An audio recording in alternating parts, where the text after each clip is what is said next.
اب میرا دوسرا سوال جو ہے وہ اس بات پر ہے کہ جو ابھی آپ نے ذکر فرمایا زید بن ثابت نے جس طرح سے قرآن جمع کیا روایت کے مطابق، تو یہ ایک بہت ہی عجیب امر لگتا ہے کہ جو روایت میں بیان کیا کہ انہوں نے جب قرآن جمع کیا تو پہلے تو انہوں نے کہا یہ بہت ہی مشکل کام ہے میرے لیے، اور پہاڑ اٹھانے سے بھی زیادہ مشکل کام ہے، اور پھر آگے جو صراحت کی اس میں یہ کیا کہ انہوں نے قرآن جو ہے وہ جمع کیا پتوں سے، پتھروں سے، اور حزام یعنی جو ہڈیوں کے اوپر۔ اس کے علاوہ ابھی آپ پچھلے ایک صاحب کے ساتھ جو مکالمہ کر رہے تھے تو اس میں آپ نے ابھی ذکر کیا کتاب الجامع کا، کہ ہوں، جتنے حلال اور حرام ہیں حضور صلی اللہ علیہ وسلم نے اپنے زمانے میں ان سب کو جمع کروایا، اور کتاب الجامع کا آپ نے حوالہ دیا کہ اس کو یعنی جی جمع کرنے کا حکم دیا۔ تو اب یہاں پر ایک سوال پیدا ہوتا ہے کہ قرآن جو اتنا مطلب مسلمانوں کے لیے قیامت تک کے لیے ایک گائیڈ لائنز تھی، یعنی اللہ تعالیٰ کی طرف سے کہ کس طرح سے ہمیں اپنے نظام زندگی کو مرتب کرنا ہے، تو اس قرآن کے نزول کو جمع کرنے کا کوئی program from the very beginning نہیں بنایا گیا کہ بھائی اس جو کچھ نازل ہو رہا ہے حضور صلی اللہ علیہ وسلم کے اوپر اس کو اس کو کسی جگہ ڈاکیومنٹ کرنا ہے۔ اچھا پھر اب یہ جب یہ کہتے ہیں کہ قرآن جو ہے وہ ہڈیوں پر لکھا ہوا تھا، پتھروں پر لکھا ہوا تھا، پتوں پر لکھا ہوا تھا، تو یقیناً اب یہ ہڈیاں، پتھر اور پتے جو ہے یہ کسی مطلب ایسی جگہ پر تو نہیں رکھے جاتے ہوں گے جہاں پر آپ کہیں گے کہ ان کو محفوظ مقام پہ رکھ دیا جائے، اور پھر اس میں یہ بھی ہوا کہ وہ ہڈیاں جو ہے وہ چارپائی کے نیچے پڑی ہوئی تھی یا پتھر۔ تو یہ بات یعنی ایک طرح سے بڑی عجیب محسوس ہوتی ہے کہ اتنی عظیم اللہ تعالیٰ کی کتاب جو کہ رہنمائی قیامت تک کے لیے، کہ اس کو جمع کرنے کا نبی کریم صلی اللہ علیہ وسلم کے وفات تک کوئی انتظام نہیں تھا۔ اور پھر جب ہم اس بات پر آتے ہیں کہ امیر المومنین حضرت علی علیہ السلام جو تھے ان کے پاس کامل قرآن موجود تھا اور انہوں نے جمع کیا، تو اس پر بھی آپ نے ابھی ایک حدیث پڑھ کر سنائی کہ انہوں نے 4 دن کے لیے اپنے آپ کو اپنے گھر میں مطلب بند کر لیا تھا قرآن کو مرتب کرنے کے لیے۔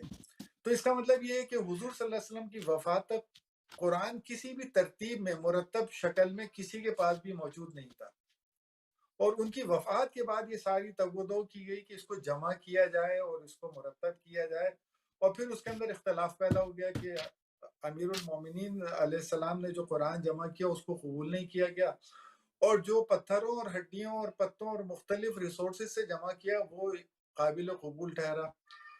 تو اس کی اب کچھ وضاحت فرمائیں، کیونکہ ایک یعنی علمی حیثیت سے تو مجھے یہ بات سمجھ میں نہیں آتی کہ اتنی عظیم کتاب کو فرام دا ویری بگننگ الگ ترتیب جمع کرنے کا کیا اس زمانے میں لکھنے کا کوئی رواج نہیں تھا، یعنی کتابیں موجود نہیں تھی۔ پھر میں نے ایک جگہ کہیں پڑھا تھا کہ کوئی یہودی تھا، اس کے ساتھ کوئی مسئلہ پیش آ گیا تو وہ اس سے کہا گیا کہ تم اپنی کتاب سے ریفرنس لے کر آؤ، تو وہ کتاب لے کر آیا اور اس نے وہ کتاب پیش کی کہ بھئی دیکھو یہ ریفرنس ہے، تو اس نے جو اصل بات تھی اس کو چھپا لیا۔ تو اس کا مطلب وہاں پہ کوئی ٹریڈیشن تو ہوگا نہیں، یعنی اس زمانے میں انجیل بھی موجود تھی اور دوسری کتابیں بھی موجود تھی، تو کتاب لکھنے کا کوئی نہ کوئی تو رواج ہوگا، یعنی اوراق ہوں گے، جلدوں کے اوپر لکھا جاتا ہوگا یا کاغذ ہوگا یا کچھ بھی ہوگا۔ تو قرآن کو جو ریفرنس دیا جاتا ہے کہ یہ ہڈیوں پر اور پتھروں پر اور پتوں پر بھی لکھ کر اسے رکھ دیا گیا تھا، تو یہ بات میری سمجھ سے باہر ہے۔ اس پر ذرا اپنی کچھ عالمانہ جو ہے وہ رہنمائی فرمائیں تو۔ جی جی دیکھیں، قرآن مجید کے میں آپ کو ایک آیت دکھا لیتا ہوں، ایک میں قرآن دیکھا ہوں۔ دیکھیں جہاں مخالفین کی بات ہے قرآن کے متعلق، دیکھیں وہ تو یہ کہتے ہیں کہ جس طرح رسول پاک صلی اللہ علیہ وسلم دنیا سے گئے، انہوں نے سنت تدوین نہیں کی، یعنی سنت ان کے زمانے میں جو اصل شریعت ہے کہ اگلی نسلوں تک ابھی ہم ہیں کہ سب احادیث پہ اختلاف، یعنی بہت سارے احادیث پہ اختلاف ہے، اور جو احادیث ہیں وہ کم ہیں، بہت سارے مطالب، یعنی جماعت مخالفین کی بات کرو کہ فلان مطلب پہ حدیث ہے ہی نہیں، فلان مطلب پہ حدیث ہے ہی نہیں، تفسیر پہ تو کوئی حدیث ہے نہیں، ٹھیک ہے نا۔ جو احادیث ہیں وہ بہت معمولی مسائل پر ہیں، جو اہم مسائل پہ وہ کم ہیں، ٹھیک ہے نا۔ انہوں نے ان کو محفوظ رکھنے کا کہ احکام سب تک پہنچ جائے، جو رولنگز ہے، لاز آف اسلام ہے، یہ کوئی مذاق تھوڑی ہے. اللہ تعالیٰ کی جانب سے پیغمبر آیا ہے, وہ پوری عالم انسانیت بلکہ غیر ماسوا بلے تبارک الذی نزل الفرقان علی عبدہ لیکون للعالمین نذیرا, للعالمین نذیرا, پورے عالمین کے لیے, جیسے فرمایا نا الحمدللہ رب العالمین, تبارک الذی نزل الفرقان علی عبدہ, مبارک ہے وہ اللہ, بابرکت ہے وہ اللہ جس نے اپنے بندے پر فرقان نازل کیا ہے تاکہ وہ عالمین کے لیے, سب جہانوں کے لیے وہ نذیر ہو. تو ایسا پیغمبر صلی اللہ علیہ وسلم, اس کے بعد کوئی نبی نہیں آنے والا. یہ لاز, یہ کب بھائی, یہ ہم تک پہنچانے کے لیے یہ انہوں نے کوئی انتظام نہیں کیا. اچھا, قرآن مجید بھی کوئی انتظام نہیں کیا, کچھ بھی نہیں, ویسے بس چلے گئے. ٹھیک ہے نا, کہ وصیت کی ہو کہ مجھے قرآن جمع کرو تاکہ یہ ضائع نہ ہو جائے, کچھ بھی ایسے, امام بھی تعین نہیں فرمائے, سے ہی چلے گئے. ٹھیک ہے نا. یہ جو اگر ہمارے بھائی جو اہل قبلہ مسلمان ہیں, اگر یہ اپنا تھوڑا سا اسی قرآن پر, سنت پر اور امامت کے موضوع پر ہمارے اور آپ کا جو اختلاف ہے اس پہ اگر آپ دھیان رکھیں, توجہ دیں, تو یہ بالکل اوضح من الشمس ہے, اوضح من الشمس ہے کہ یہ نہیں ہو سکتا, یہ نہیں ہو سکتا اس طرح کہ وہ قرآن جو معجزہ ہے, وہ قرآن جو اس کا ہر کلام اللہ کی جانب سے ہے, اس کے بعد ایک حرف بھی اللہ کی جانب سے جو وحی بشر کے لیے کوئی نہیں آنے والا, تو اس کے محافظت کا کوئی انتظام نہ کریں, کوئی وصیت بھی نہ کریں کہ بھئی میں مرنے والا ہوں, تم میرے بعد جمع کرنا. قرآن مجید دیکھو, قرآن مجید اس کے متعلق کیا فرماتا ہے عزیزو.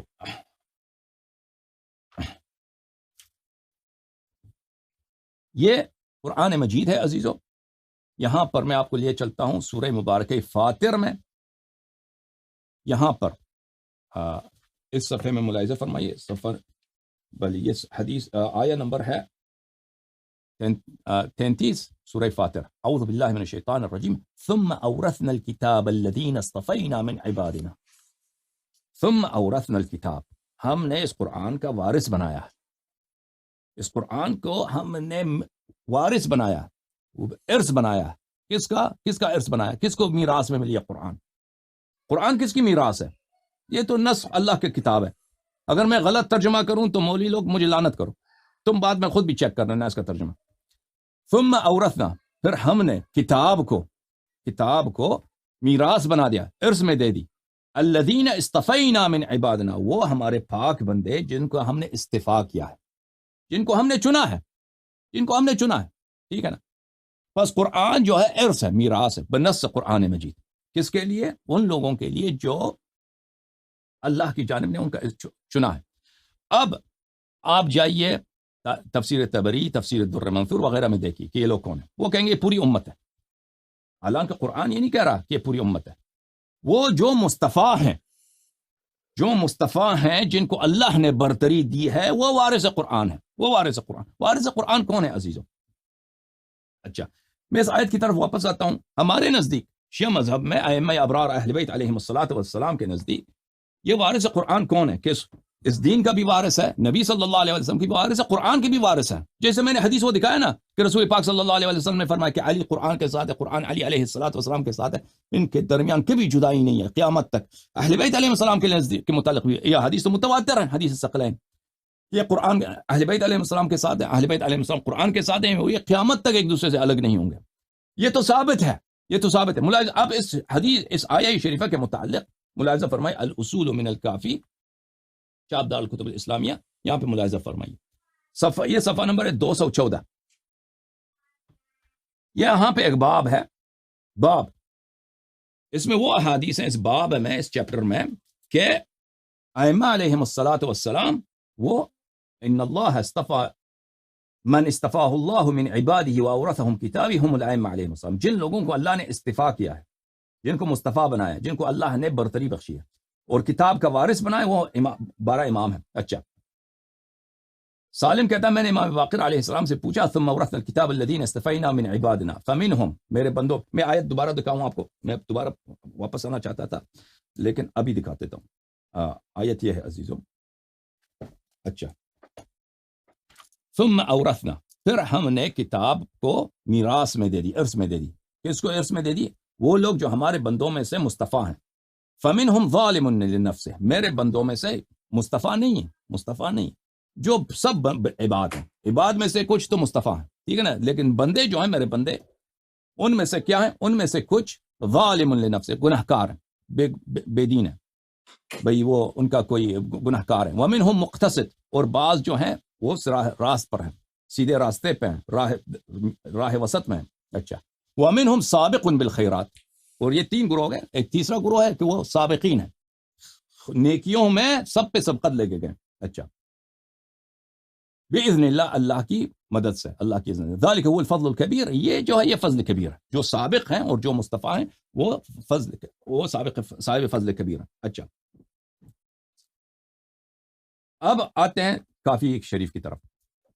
کافی شریف میں السابق بالخیر. اچھا، میں نے اس آیت کے متعلق پوچھا، فمنہم ظالم ومنہم مقتصد ومنہم سابق بالخیرات باذن اللہ. قال السابق بالخیرات الامام، سابق بالخیرات امام ہے. مقتصد العارف بالامام، للامام، وہ شخص جو اپنے امام کو جانتا ہے، امام کی معرفت ہے.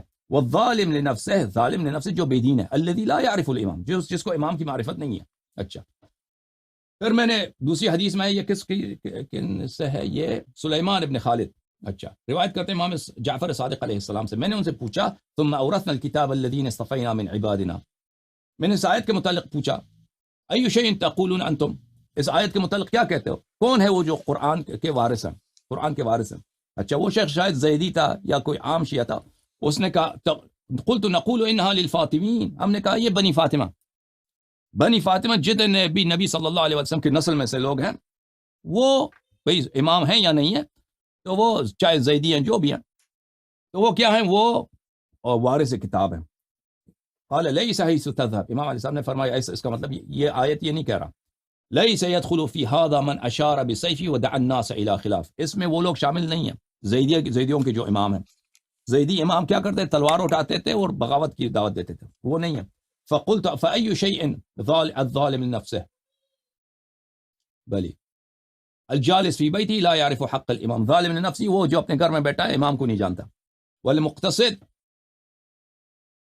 العارف بحق الامام والسابق بالخیرات الامام. اچھا، تو ہمارے نزدیک قرآن مجید نے بتا دیا ہے کہ وارث کتاب کون ہے. اب اس قرآن کا ایک وارث ہے، وہ قرآن کی جمع کریں گے نا، تو وہ رسول پاک صلی اللہ علیہ وسلم کے حکم سے رسول پاک صلی اللہ علیہ وسلم نے بتا دیا اپنے حجت الوداع میں کہ میں تمہارے درمیان 2 چیزیں چھوڑ کے جا رہا ہوں، اگر ان کی اتباع کرو گے کہ میں گمراہ نہیں ہو جاؤ گے، قرآن اور اہل بیت علیہم السلام، اور یہ کبھی ایک دوسرے سے الگ نہیں ہوں گے. لیکن جو لوگ اس قرآن کی وارث کو نہیں مانتے، تو ان کے نزدیک قرآن کیسے جمع ہوئی ہے؟ ملاحظہ فرمائیے عزیزو، کتاب بخاری، یہ صفحہ نمبر 883، یہ آپ کو پتہ ہے، یہ چھاپ دار احیاء التراث العربی ہے، دار احیاء التراث العربی. یہ کئی جگہ پہ یہ بخاری میں یہ مذکور ہے عزیزو. لقد جاءکم رسول من انفسکم عزیز علیہ ما عنتم، اس آیے کی ذیل میں بخاری نقل کرتے ہیں کہ اہل یمامہ میں جب قتل ہوا ہے تو وہاں پر بہت سارے لوگ مارے گئے.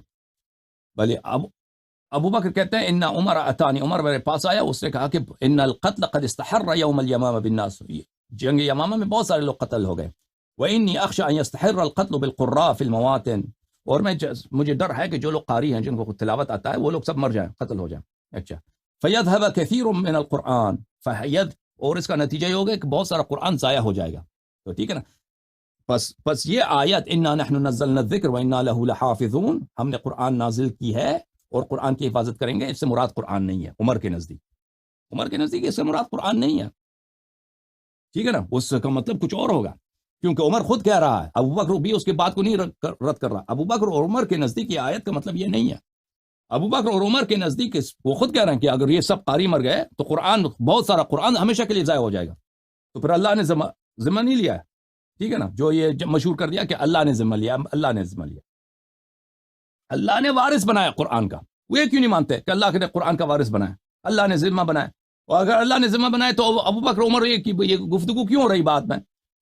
فَيَذْهَبَ قُرْآنٌ كَثِيرٌ مِّنَ الْقُرْآنِ، اگر سب قاری قتل ہو گئے تو بہت سارا قرآن ضائع ہو جائے گا.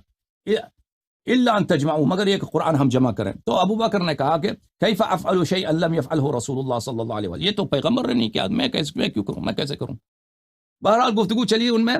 تو بعد میں زید بن ثابت کو بلایا. تو زید بن ثابت کو جب بلایا تو زید بن ثابت نے کہا كَيْفَ تَفْعَلَانِ شَيْئًا لَّمْ يَفْعَلْهُ النبي صلی اللہ علیہ وسلم، کیوں تم وہ کام کرنا چاہتے ہو جو پیغمبر نے نہیں کیا؟ اگر قرآن اتنا ہی اہم تھا تو وہ خود کر لیتا بھائی، اس نے جب نہیں کیا دنیا سے گیا، چھوڑ دو. فقال ابو بکر هو والله خیر، ابو بکر نے کہا نہیں یہ قرآن جمع کرو، یہ بہت بہتر کام ہے. فلم ازل اراجع حتى شرح اللہ صدری للذی شرح اللہ له صدر ابی بکر و عمر. تو پھر میں ہمیشہ اسی مسئلے میں اسی سوچ میں تھا، ان سے بات کرتا تھا ابو بکر عمر سے، تاکہ اللہ نے بھی مجھے یقین دلایا، اللہ نے مجھے یقین دلایا کہ بھئی یہ اچھی کام ہے قرآن جمع. یعنی اب زید بن ثابت کو بھی وہ نہیں تھا شروع سے کہ ہم قرآن جمع کریں یہ اچھی کام ہے، وہ کہتے ہیں چھوڑ دو بھائی، چھوڑ دو، پیغمبر خود اس نے کیوں نہیں کیا، ٹھیک ہے نا. فتتبعت القرآن، پھر میں نے قرآن کو جستجو کرنا شروع کیا. قرآن ان کے پاس نہیں ہے، فتتبعت القرآن، میں نے جستجو تلاش کیا کہ بھئی قرآن کس کے پاس ہے، نکالو. اجمع، جمع کرنا شروع کیا، من الرقاع والاکتاف والعصب، ورقوں پہ لکھا تھا، رقع بولتے ہیں چٹی پہ لکھا تھا، والاکتاف ہڈیوں پر، والعصب اور وہ پتوں پہ لکھا تھا، وصدور الرجال، اور بات تو کہیں پہ نہیں نکالتا نا، لوگوں کو یاد تھا کہ یہ آیت ہے، ان سے جمع کرتا تھا. حتی وجدت، جبکہ وجدت من سورۃ التوبہ آیتین مع الخزیمہ الانصاری، دو آیتیں سورہ توبہ کی صرف خزیمہ کے ساتھ مجھے ملی ہیں، خزیمہ سے ملی ہے، کسی اور کے پاس وہ دو آیتیں نہیں تھی. وہ کیا ہے، لم بلی لقد جاءکم رسول من انفسکم عزیز علیہ ما عنتم الی آخرہما، آخر تک. اچھا بلی. اور دوسری کتابوں میں یہ روایت ہے اس کے بعد کہ کتاب تفسیر طبری وغیرہ میں وہ یہی حدیث وہ زیادہ تفصیل کے ساتھ ہے ان کتابوں میں، مصاحف ابن ابی داؤد میں، کہ وہ زید بن ثابت بھی کہتا ہے، عمر دونوں بھی کہتے ہیں کہ یہ دو آیتیں، ہمیں دو آیتیں ملی، اگر یہ تین آیتیں ہوتے تو ہم اس کا اپنا سورہ بناتے اس کا.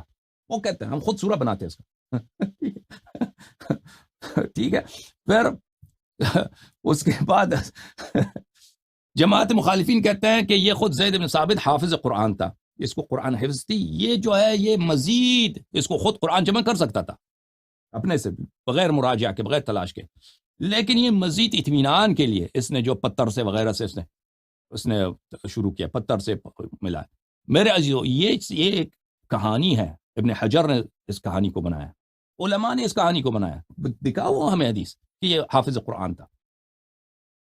کیوں بات بناتے ہیں؟ کیونکہ ابن حجر عسقلانی ان لوگوں کو خوب پتہ ہے کہ یہ جو طریقے کسی کتاب کو جمع کرنا ہے یا کسی کے شعر جمع کرتا ہے نا، آپ مثلا ابھی ایک شاعر دنیا سے گیا ہے، اس کے شعر جو ہے مختلف لوگوں کے پاس ہے، ٹھیک ہے نا، کسی کو زبانی یاد ہے، فرض کریں بلوچستان میں، سندھ میں، پنجاب کے کسی گاؤں میں ایک شاعر دنیا سے چلا جاتا ہے، اس نے خود اس کو خود لکھنا پڑھنا نہیں آتا تھا، ٹھیک ہے نا، شاعر گیا ہے دنیا سے، اس کے اشعار، غزلیات ہیں، قصائد ہیں، 2 بیتی 3 بیتی مختلف جگہوں پہ لکھیں، اس کو آپ جمع کرتے ہیں، ٹھیک ہے نا، جمع کرتے ہیں، کہیں پتھر پہ لکھا ہوا ہوتا ہے، کہیں وہ درخت پہ لکھا ہوا ہے، کہیں کسی کی زبانی یاد ہے ان لوگ، تو اس طرح سے جمع کرتے ہیں. تو اس میں آپ کو جتنا بھی آپ محنت کریں نا، محنت کریں تو آپ کو اطمینان نہیں ہوگا کہ آپ نے سب جمع کیا، سب جمع کیا نا، یہ تو اطمینان نہیں ہوگا. بالخصوص کہ یہاں پر اگر آپ کے مقاصد بھی ہیں کہ آپ ایسے اس میں اشعار جمع نہ کریں جس میں آپ کی فائدہ نہیں ہے، ٹھیک ہے نا، پھر تو بالکل سسپیشس ہوگا، آپ کا کام سسپیشس ہوگا، ٹھیک ہے. ابن حجر عسقلانی کو بخوبی پتہ ہے، جو لوگ انہیں حدیث کی شرح لکھی ہیں ان لوگوں نے، ان کو بخوبی پتہ ہے کہ یہ جو انداز میں زید بن ثابت نے جمع کیا ہے، کوئی بھی شخص کسی بھی کتاب کو جمع کرے، اس کا فعل، اس میں کوئی ثقہ نہیں ہوتا، اطمینان نہیں ہوتا کہ اس نے سب جمع کیا، اس سے کوئی چیزیں ضائع نہیں ہوگی، یا ترتیب اس نے اس سے خلط نہیں ہوا، ٹھیک ہے نا. تو اس کے مقابلے کے لیے کیا انہوں نے کہا کہ اس کو تو زبانی یاد تھا شروع سے، زید بن ثابت کو زبانی یاد تھا شروع سے، اس نے صرف اطمینان کے لیے، بھائی یہ تو مجھے زبانی یاد ہے، میں قرآن میں اپنے حافظے سے لکھ سکتا ہوں، لیکن زبانی یاد، لیکن اس کے باوجود میں دوسروں سے پوچھتا ہوں، دوسروں کو دکھاتا ہوں، دوسرے سے وہ پتھر وغیرہ ان پہ جو صورتیں لکھی ہیں انہوں نے پتوں میں، ان سے دیکھتا ہوں، ٹھیک ہے نا. تو اس کی حدیث کہاں ہے؟ یہ ابن حجر عسقلانی، یہ اس طرح کے جو مولوی ہیں، یہ تو زید بن ثابت کے زمانے میں نہیں تھے کہ زید بن ثابت کو کتنی قرآن حفظ ہے، پورا قرآن حفظ ہے، کم حفظ ہے، کیسا حفظ ہے اس کو، ٹھیک ہے نا. وہ اگر ایک شخص حفظ بھی کرتا ہے نا پورا قرآن، اس کے پاس پہلے سے قرآن ہونا چاہیے. پہلی بات تو یہ ہے، اگر میرے پاس یہ قرآن ہے شروع سے تو میں حفظ کر سکتا ہوں. بھائی قرآن کسی کتاب کو دیکھ کر حفظ ہو جاتی ہے، یہ کوئی آسان کام ہے. آپ قرآن حفظ کریں نا، آپ قرآن حفظ کریں بغیر قرآن کے، کیسے حفظ ہو جاتی ہے؟ اگر نسخہ نہیں ہے قرآن پاک کی، آپ قرآن کوئی حفظ کر سکتا ہے بھائی دنیا میں؟ قرآن جب تھی نہیں تو کیا حفظ کرتے تھے؟ میں نہیں کہتا زبر ثابت کو کچھ قرآن نہیں آتا، ہوا ہوگا اس نے کچھ آیتیں یاد کی ہوگی، کچھ صورتیں، لیکن یہ پورا حفظ قرآن کہاں ہے؟ کسی بھی صحابی کا دکھائیں کہ اس نے پورا قرآن حفظ کیا ہو. ٹھیک ہے، تو کہنے کا مقصد یہ ہے، یہ جس انداز میں یہ جو آپ فرما رہے ہیں نا ڈاکٹر صاحب، بہت اچھا سوال کر رہے ہیں. یہ کیا تماشا ہے بھائی؟ یہ قرآن کا یہی ہے، اللہ کی جانب سے ایک پیغام آیا ہے، سب سے قیمتی چیز، نفیس ترین دنیا کے سب دولتوں میں سے جتنے خزائن ہیں، سب سے خزانہ یہی اہم ہے. اس کے بعد کوئی وحی نہیں آئے گی بھائی، ٹھیک ہے نا. اس کے ساتھ یہ کام کرنا، نبی کریم صلی اللہ علیہ وسلم دنیا سے گئے بھائی، قرآن جمع بھی نہیں کیا، وہ وصیت بھی نہیں کی تم جمع کرو، ایسے ہی چلے گئے. وہ کئی پتھر پہ لکھا ہے، کبھی وہ ہڈی پہ لکھا ہے، کبھی پرچی پہ لکھا ہے، کسی کو کبھی لکھا بھی نہیں، کسی کو زبانی یاد ہے، اسے جمع کر رہے ہیں. یہ طریقہ کار ہے، جبکہ قرآن خود کہتا ہے اس قرآن کا وارث ہے. ہم نے جو مصطفیٰ ہیں، جو چنے ہوئے ہیں، ان کو ہم نے قرآن کا وارث بنا دیا. مصطفیٰ کون ہے؟ لا یمسہ الا المطہرون، قرآن اس کو مس نہیں کرتا مگر وہ مطہر ہوں. خود قرآن نے فرمایا انما یرید اللہ لیذھب عنکم الرجس اہل البیت ویطہرکم تطہیرا. اس امت میں صرف مطہر کون ہے؟ مطہر صرف اور صرف اہل بیت طاہرین علیہم السلام. پھر احادیث دیکھیے کہ اہل بیت کبھی قرآن سے الگ نہیں ہوں گے، امیر المؤمنین علیہ السلام کبھی قرآن سے الگ نہیں ہے، قرآن ان سے الگ نہیں ہوگا قیامت تک. تو یہ واضح بات ہے عزیزو، واضح بات ہے کہ اور یہ جو میں عرض کر رہا ہوں نا، جو میں نے جملے عرض کیے، آپ نے سوال کیا، بہت تفصیل کے ساتھ یہ اس کو لیکچر دینے کی ضرورت ہے قرآن کی تاریخ پر. لیکن اس کا توڑ مخالفین کے پاس، میرے جو بہت محترم علماء ہیں ان کے پاس اس کی مخالفت کے لیے ان کے پاس کیا چیز ہے؟ ان کے پاس اگر قرآن کی کوئی آیت ہوتی نا کہ اس قرآن میں کوئی کمی بیشی نہیں ہو سکتی، وہ ہمیں دکھائیں. ایسے قرآن میں کوئی آیت نہیں. انا نحن نزلنا الذکر وانا له لحافظون. یہ وہ نہیں کہہ رہا کہ جو یہ ترجمہ کر رہے ہیں کہ اللہ نے قرآن کی حفاظت کے ذمہ لیا، یہ وہ نہیں کہہ رہا. بہرحال اس کے متعلق ہم نے پہلی بات کو سنی دو رہا تھا، قرآن کی کوئی آیت نہیں ہے. حدیث کوئی رسول پاک صلی اللہ علیہ وسلم سے ہو کہ بھئی یہ قرآن جو ہے اللہ اس نے ذمہ لیا، یا قرآن کمی بیشی نہیں ہو سکتی اس میں، اس کوئی حدیث بھی نہیں ہے، کچھ بھی نہیں ہے. ٹھیک ہے نا. یا صحابہ کا کوئی شہادت ہو، وہ بھی نہیں ہے، بلکہ شہادت صحابہ کا اس کے برعکس ہے. ایک شہادت دکھاؤ ہمیں صحابہ کی کہ وہ کہتے ہیں قرآن کامل ہے، وہ بھی نہیں ہے. شہادت اس کے برعکس ہے کہ صحابہ نے زید بن ثابت کو وہ سنائی ہے کہ یہ یہود کا اولاد ہے. کتنے اس کی مذمت ہے زید بن ثابت کی، اس نے جو قرآن کا، ہم کیوں اس کے قرآن کو پڑھیں؟ عبداللہ بن مسعود چھوٹا آدمی توڑیا، استقرؤ القرآن من اربع، بخاری کی حدیث ہے کہ قرآن پڑھنا 4 لوگوں سے سیکھو. ایک میں سے عبداللہ بن مسعود ہے، ابی بن کعب ہے. انہوں نے مخالفت کیا. عثمان کو قتل کرتے وقت صحابہ نے قتل کیا. اس میں سے اس کے قتل کے وقت جب اس کے کمرے میں داخل ہو گئے، اور عثمان تو بوڑھا تھا، اپنے گھر میں وہ محاصرہ تھا، وہ پڑھو تم، اس میں سے ایک یہی تھا.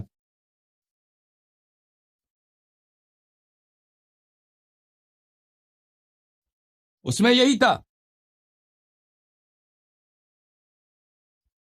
یہی تھا کہ آپ نے قرآن کو چینج کیا، قرآن کو چینج. ٹھیک ہے.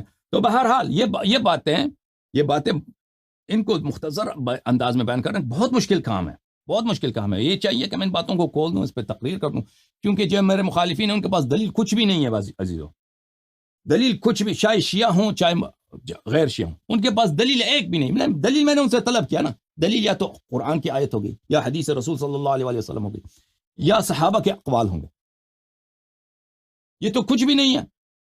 جو بلکہ ہم دیکھ رہے ہیں جس انداز سے قرآن کو جمع کیا گیا، وہ انداز یہ تو مذاق ہے بھائی. کوئی کسی بھی کتاب کو جمع کرنے کا یہ انداز ہے کہ اگر 3 آیتیں ہوتی تو میں اس کو اپنا صورت بنا لیتا. بھائی کوئی شاعر مر جائے دنیا سے نا، اس کے بعد تم اس کے شعر کو جمع کرنے کی کوشش کرو، شعر جمع کرنے کی کوشش کرو، پھر پتھر وغیرہ سے، پرچیوں سے، لوگوں کے حافظے سے، پھر مجھے بتا دینا کہ تمہیں سب اشعار مل گئے.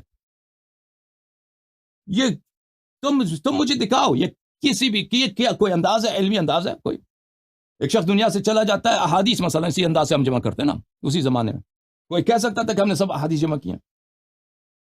اگر سب لوگ شہادت دیتے ہیں کہ بھئی یہی ہے تو ٹھیک ہے، مان لیتے. لوگوں نے شہادت نہیں دی ہے، مخالفت کی ہے.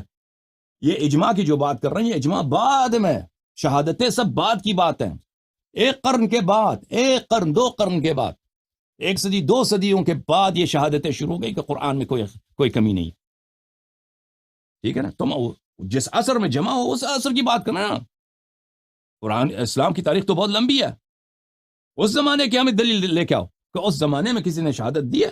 بعد میں آنے والوں کو ان کو کیا معلوم؟ جن لوگوں نے ان لوگوں نے وحی نہیں دیکھی، نزول وحی نہیں دیکھی، رسول پاک صلی اللہ علیہ وسلم کو نہیں دیکھی، صورتیں ان کی زبان مبارک سے نہیں سنی، وہ تو سب کہہ رہے ہیں ابو بکر نہیں، عمر ہے، عائشہ ہے، وغیرہ وغیرہ، وہ تو نہیں کہہ رہے کہ قرآن کامل ہے. ٹھیک ہے نا. اچھا، میں معذرت چاہتا ہوں ڈاکٹر صاحب، میری بات بہت طویل ہوگی. خدا آپ کو جزائے خیر دے. حکم کریں ڈاکٹر صاحب.